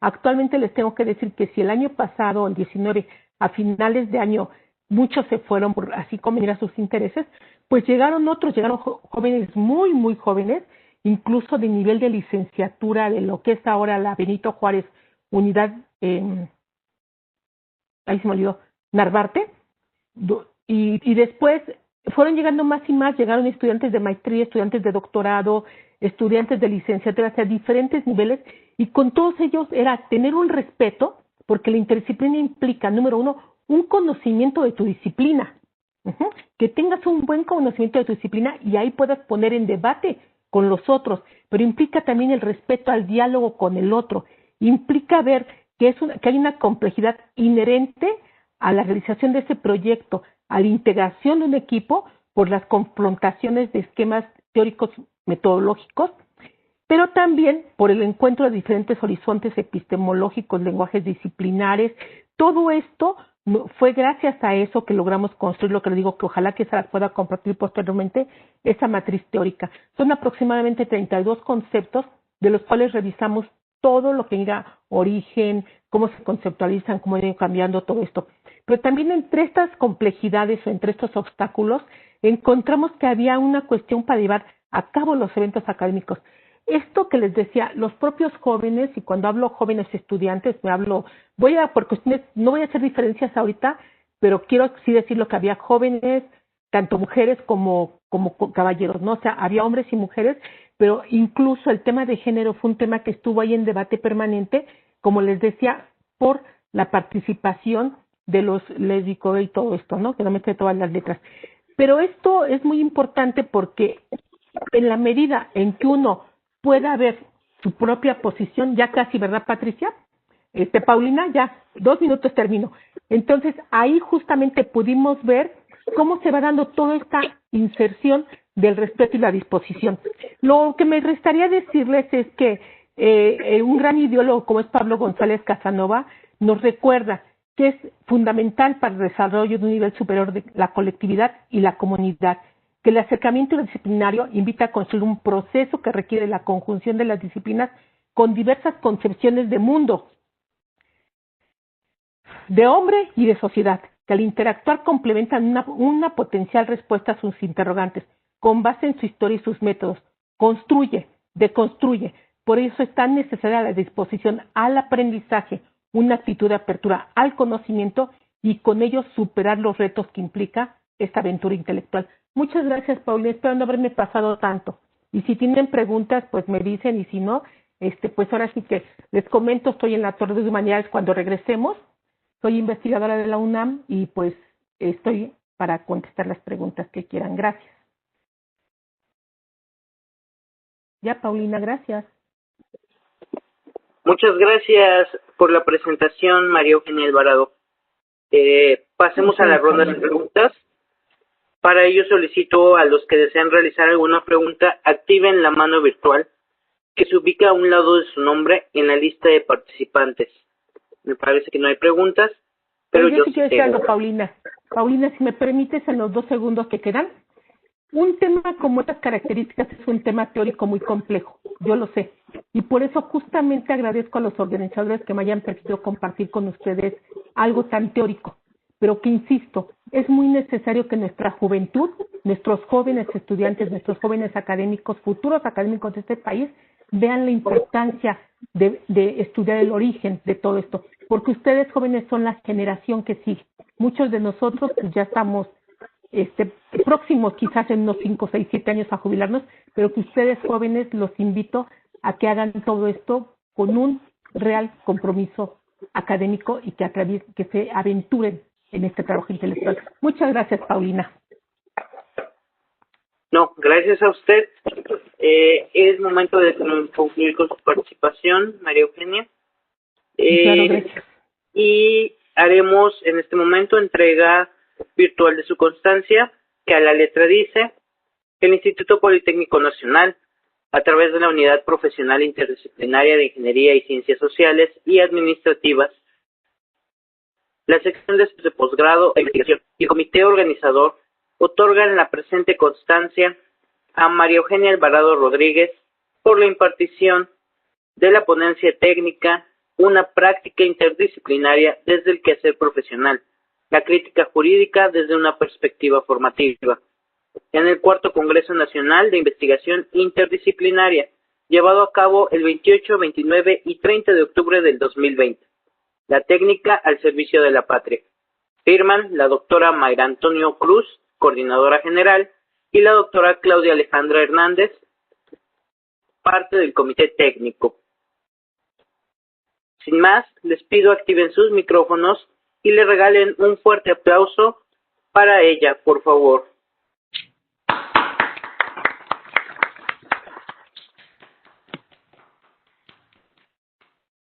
Gracias, Paulina, y gracias a todos por haberme escuchado y quedarse hasta el final. Gracias.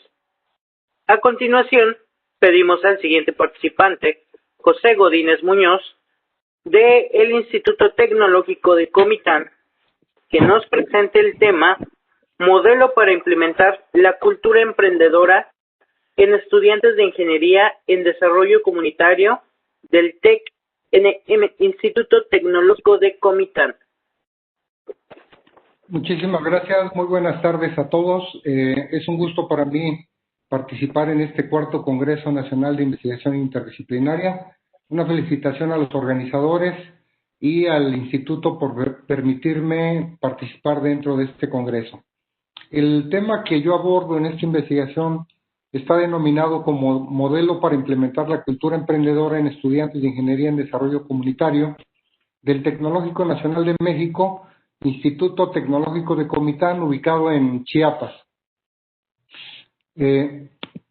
Bueno, el contenido de esta ponencia está de la siguiente manera: una introducción, el desarrollo donde se habla de la metodología, los resultados y discusión donde se habla precisamente respecto a los objetivos específicos, el diagnóstico de la cultura de los estudiantes, el análisis del plan de estudios de la carrera de desarrollo comunitario y finalmente el modelo que se elaboró específicamente para esta carrera en particular respecto a cómo implementar la cultura emprendedora. Terminamos con conclusiones y referencias. Bueno, modo de introducción, todas las instituciones de educación superior tienen precisamente la obligación de poder brindar elementos a los estudiantes que ahí se forman, y parte de la investigación tiene que ver precisamente con no solo darles conocimientos en términos del área en que están desarrollando, sino también el poderle dar elementos para que cuando ellos egresen, pues ellos puedan emprender un negocio. Entonces, precisamente el planteamiento del problema parte del plan de estudios de esta carrera, donde no se tiene, al analizarlo, ¿verdad?, no se tiene materias que estén enfocadas hacia que los estudiantes puedan emprender. Asimismo, los egresados, en su mayoría, cuando egresan, no se encuentran trabajando en el área para la cual estudiaron, entonces ahí se enfrentan a un problema fuerte, y aparte que no tienen los elementos para poder iniciar un negocio propio. Y asimismo, bueno, dentro de los antecedentes que yo pude revisar, no hay un modelo como tal precisamente para esta carrera. Hay modelos que hablan de manera genérica de cómo poder emprender un negocio, pero aquí particularmente cómo emprender un negocio dentro de lo que sería la carrera y las condiciones que tienen los estudiantes. Todo esto justifica precisamente el porqué la realización de esta investigación, cuyo objetivo fue proponer un modelo, elaborarlo, ¿verdad?, para implementar la cultura emprendedora en estudiantes de Ingeniería en Desarrollo Comunitario del Instituto Tecnológico de Comitán.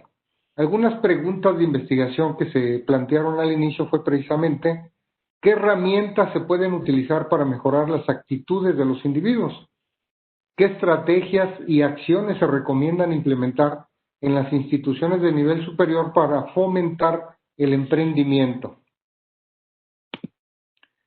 Dentro de lo que es el desarrollo y la metodología que nosotros utilizamos en esta investigación, se utilizó la fenomenología interpretativa y la hermenéutica. Esto con el propósito de poder entender, cuando se realizaron las entrevistas, entender qué más hay atrás de lo que el estudiante no nos puede transmitir. Y fue precisamente con un diseño exploratorio, fue un estudio aplicado, dado que precisamente se realizó en los lugares de donde habitan precisamente los estudiantes, porque esta investigación fue una parte se desarrolló bajo las condiciones actuales que tenemos, ¿verdad? La población y la muestra, bueno, tuvimos una población total de 54, una muestra de 38. Este método no determina una muestra en particular cuando uno inicia, sino que precisamente la muestra se va determinando en función de los resultados que uno va obteniendo a través de las encuestas.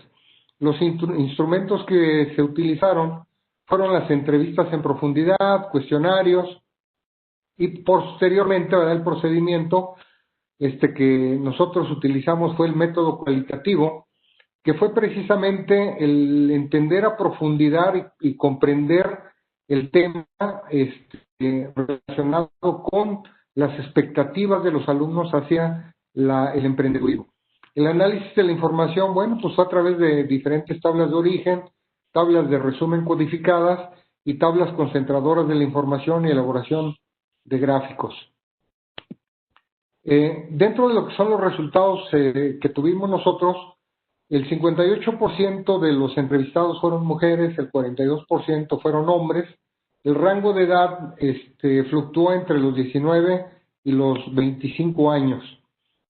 Dentro del primer objetivo específico, ya los resultados que nosotros obtuvimos, que el diagnóstico de la cultura de los estudiantes en las entrevistas a profundidad, pudimos detectar que todos los estudiantes provienen de comunidades rurales.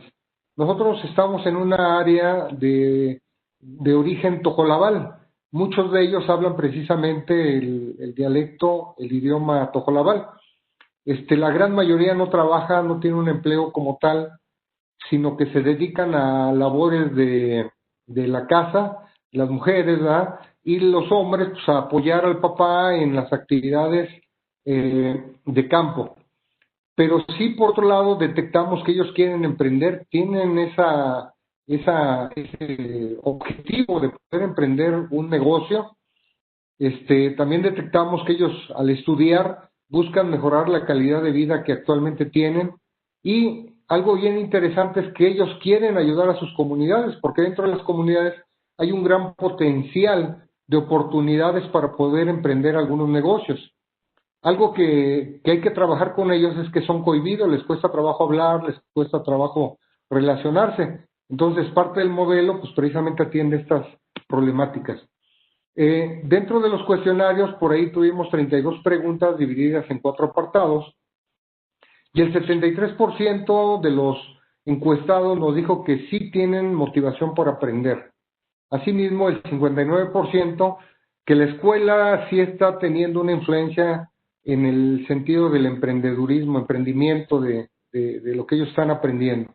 El 61% que está en el propósito de desarrollar las habilidades para la detección de oportunidades de emprendimiento, y el 44%, que fue de los porcentajes más bajos, que ellos requieren apoyos para emprender, o sea que está correlacionado esta parte en el sentido de que sí quieren, pero requieren más elementos para que lo puedan desarrollar. El segundo objetivo específico fue relacionado con el análisis del plan de estudios de la carrera de Ingeniería en Desarrollo Comunitario, y aquí nos dimos cuenta al analizar todo el plan de estudios que solamente tienen 2 materias que les pueden aportar un poco hacia la parte de la cultura del emprendimiento. En este caso es la formulación y evaluación de proyectos y planeación y creación de nuevas empresas. pero eso no aporta precisamente para esa cultura que queremos que se desarrolle. Entonces, a raíz del análisis curricular por ahí que se vio, se propone incluir liderazgo emprendedor, metodologías de innovación, innovación en las cadenas de valor y emprendimiento innovador. Esto con el propósito de que podamos complementar precisamente todo hacia el emprendimiento. De todo lo que nosotros por ahí pudimos obtener de información, se llega a este modelo que es exclusivo y muy particular para los estudiantes de la carrera de Desarrollo Comunitario y más específico para la zona Tojolabal de aquí de Chiapas, que está ubicada cerca de Comitán. Este modelo, ¿verdad?, consta de 3 etapas. La primera etapa, donde va a trabajarse muchas actividades de motivación, también va a haber pláticas sobre innovación y emprendimiento como una manera de poder empezar a motivar precisamente a los estudiantes y meterlos en este ámbito del emprendimiento. Asimismo, se está planteando impartirles conferencias con egresados emprendedores. Muchos de los egresados por ahí están en sus propios negocios relacionados y vinculados con su carrera, y la idea es contactarlos y traerlos para que ellos puedan precisamente darles su experiencia. Asimismo, se plantea visitar a proyectos de emprendimiento tanto nacionales y extranjeros, y nosotros hablamos de extranjeros porque aquí en Guatemala estamos a menos de 1 hora con la frontera y hay muchas experiencias también que podemos retomar en ese sentido. La segunda etapa, la etapa de capacitación, esto ya implica realizar talleres a estudiantes para la elaboración de proyectos de emprendimiento, darles toda la metodología, capacitarlos en ese sentido y a la par capacitar a profesores en el área de emprendimiento, para que posteriormente a cada estudiante que quiera entrar en este modelo se le asigne un profesor desde el inicio para que lo pueda asesorar durante todo el proceso de desarrollo. Tenemos una tercera etapa que es la etapa de ejecución, una vez que ya cubrieron estas 2 etapas, donde se plantea que los profesores expongan casos prácticos de emprendimiento en las diferentes materias que se imparten, ¿verdad?, las que estén acordes a ese tipo de tema, de tal manera que el alumno lo vayamos metiendo en este ámbito del emprendimiento, qué ha funcionado, qué no ha funcionado, los casos exitosos y demás. Y por otro lado se plantea que se emita una convocatoria para financiar los proyectos de emprendimiento propuestos por los estudiantes. Aquí se está planteando que la institución puede ofertar mínimamente 100,000 pesos y que esos 100,000 pesos se puedan aportar a los diferentes proyectos que salgan ganadores de esa convocatoria para que puedan ellos iniciarlos durante su proceso todavía, ya en los últimos semestres todavía como estudiantes. Aquí algo interesante que se retoma es que los papás de los estudiantes van a participar como avales de ese financiamiento, en el sentido de que los estudiantes, el compromiso es que terminen el proyecto. Si no logran terminarlo, el papá tendrá que regresar ese dinero a la institución para que se pueda utilizar en las siguientes convocatorias. Esto permitiría que los alumnos tengan un recurso para poder iniciar el proyecto, que es lo que normalmente falta en este caso. Asimismo, se daría el inicio de los proyectos de emprendimiento todavía como estudiantes, y al finalizar la idea es que compartan su experiencia con el resto de los estudiantes de la carrera y, ¿por qué no?, con otras carreras, para ir viendo cómo está funcionando este modelo. Durante todo el modelo también se le va a dar seguimiento y, lógicamente, en cada etapa la evaluación de cómo está funcionando y hacer las correcciones correspondientes que se requieran. Bueno, a nivel de conclusión, hay 5. Las entrevistas en profundidad reflejan que los estudiantes presentan una cultura emprendedora y desean conocer todo lo referente al emprendimiento. Esto es muy interesante porque hay esa necesidad por parte de ellos y esa disposición. Asimismo, se propone que en el plan de estudios de la carrera se incluyan 4 materias, que son las que les mencioné, que les aporten el conocimiento y el desarrollo de habilidades de emprendimiento.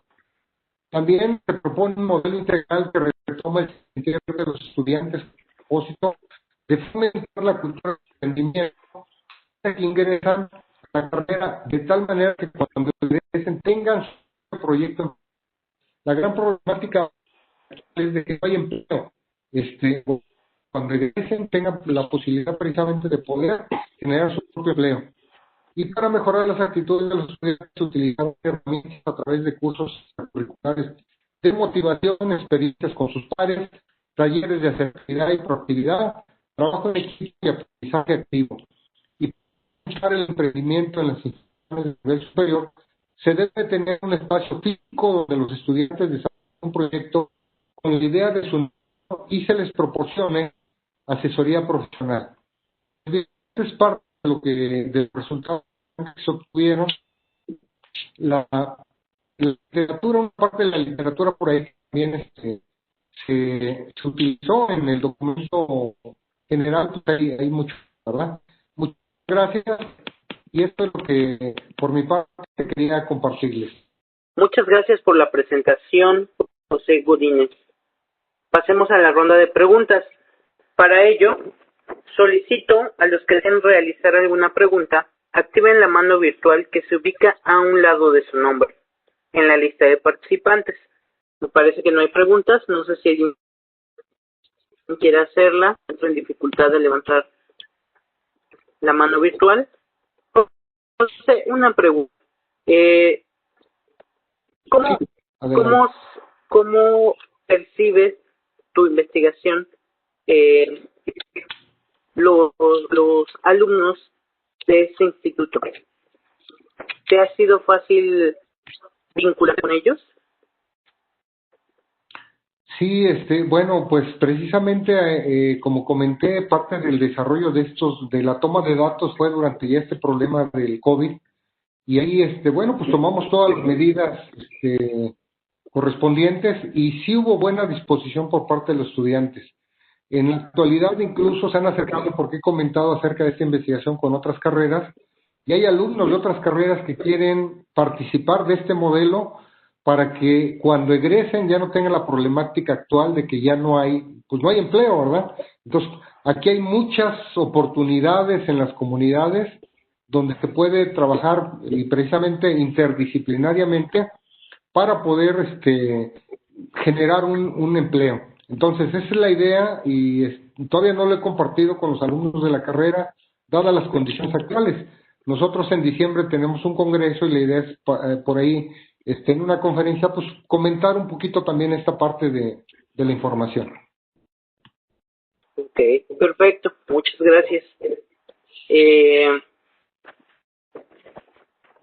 este momento vamos a concluir con la participación de José Godínez, a quien le daremos entrega virtual de su constancia, que a la letra dice: el Instituto Politécnico Nacional, a través de la Unidad Profesional Interdisciplinaria de Ingeniería y Ciencias Sociales y Administrativas, la Sección de Estudios de Posgrado e Investigación y el Comité Organizador, otorgan la presente constancia a José Godínez Muñoz y Marisela Palao Peraza por la impartición de la ponencia técnica Modelo para implementar la cultura emprendedora en estudiantes de Ingeniería en Desarrollo Comunitario del TEC-NM, Instituto Tecnológico de Comitán, en el 4º Congreso Nacional de Investigación Interdisciplinaria, llevado a cabo el 28, 29 y 30 de octubre del 2020.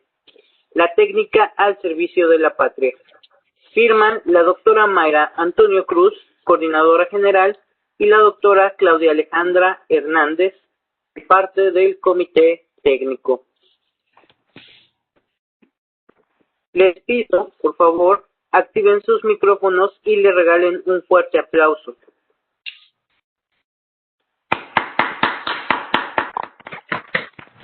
Muchísimas gracias, y es un gusto haber compartido con ustedes. Buen día. Buen día. Hemos finalizado las conferencias técnicas en el horario de 10 a 1 de la tarde, y tanto mi compañera Paulina González, Leonardo Serral de Coloapa, a nombre del comité organizador, les agradecemos su asistencia y participación a esta sala de ponencias técnicas del 4º Congreso Nacional de Investigación Interdisciplinaria. Les recuerdo que el siguiente par de horas nos encontraremos en receso. Sin embargo, a las 15 horas podemos retomar actividades y los invitamos a participar en la conferencia magistral Aleaciones de alta entropía, síntesis, caracterización y aplicaciones en la sala 1. A las 16 horas podremos reanudar actividades en esta sala. Que tengan buen día.